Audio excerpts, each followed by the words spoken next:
तो बच्चों आज हम भरेंगे 8 गेट अभ्यास पुस्तिका गणित कक्षा 8। तो आज हम भरेंगे अध्याय 8 बीजीय व्यंजक एवं सर्वश्रमिकाएँ। तो बच्चों हम जानते हैं कि राशियां दो प्रकार की होती हैं, एक चर राशि और दूसरी अचर राशि। चर राशियों का मान अनिश्चित किंतु अचर राशियों का मान निश्चित होता है। चर और अचर राशियों से मिलकर बीजीय व्यंजक बनाए जाते हैं, जैसे 5x² + 2a + b - 2xy इत्यादि। व्यंजक पदों से मिलकर बने होते हैं और पद गुणनखंडों के गुणनफल के रूप में होते हैं। साथ ही किसी पद का संख्यात्मक गुणनखंड उस पद का गुणांक होता है। तो यहाँ पर बहुत सारे बीजीय व्यंजक दिए हैं और सर्वश्रमिकाएँ दी हैं। उससे संबंधित आपको यहाँ से हल करना है। तो ये देखिए, आप इसे पढ़ लीजिएगा। आपका प्रश्न शुरू होता है यहाँ से। प्रश्न 1 है, एक पदी और द्विपद के गुणनखंड के फल क्या होगा? तो इसका उत्तर हो जाएगा बी नंबर द्विपद। प्रश्न दूसरा है 2 × 2 × 2 × 3a × b का गुणनफल होगा। इसका आंसर होगा डी नंबर। प्रश्न 3 है, एक आयत की लंबाई 4xy और चौड़ाई 6y² है तो क्षेत्रफल होगा 24xy की घातांक 3। प्रश्न चौथा का आंसर होगा बी नंबर। प्रश्न 5 का आंसर होगा डी नंबर। तो बच्चों आपको यहाँ पर गोला भी लगाना है और यहाँ से आपका प्रश्न हल शुरू होता है। तो आप इसे हल कर लीजिए। प्रश्न 6 में ए और बी है, तो यहाँ पर ए है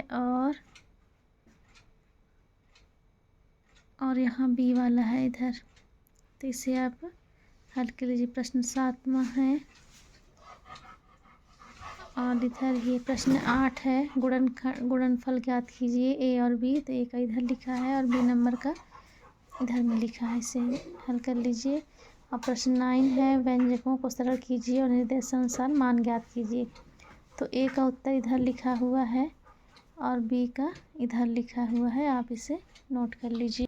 प्रश्न 10 है, व्यंजक 3a² - 8 में से a² a² + a - 7 को घटाइए। प्राप्त व्यंजक का मान a = -3 के लिए ज्ञात कीजिए। तो यहाँ पर से इसका हल लिखा हुआ है, आप इसे नोट कर लीजिए।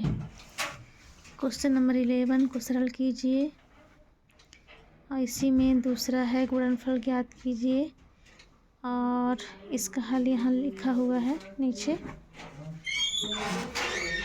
प्रश्न 12 का गुणनफल ज्ञात कीजिए। पहला का उत्तर ये वाला है और दूसरे का उत्तर ये वाला है। प्रश्न 13 है, निम्नलिखित सारणी में 3 आयताकार बक्सों की लंबाई, चौड़ाई, ऊंचाई दी हुई है, प्रत्येक का आयतन ज्ञात करना है। तो आप यहाँ पर ये भरा हुआ है आयतन, इसे नोट कर लीजिए।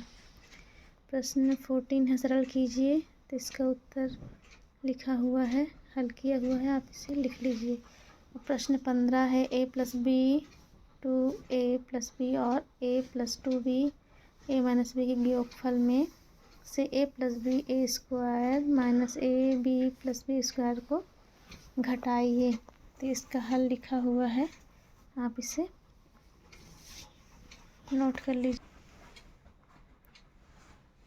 तो बच्चों यहाँ से आपका ये वाला अध्याय समाप्त होता है। अगले अध्याय के लिए अगला वीडियो मेरे चैनल में जाके देख सकते हैं। तो चलिए मिलते हैं नेक्स्ट वीडियो में, तब तक के लिए bye bye. Thank you for watching.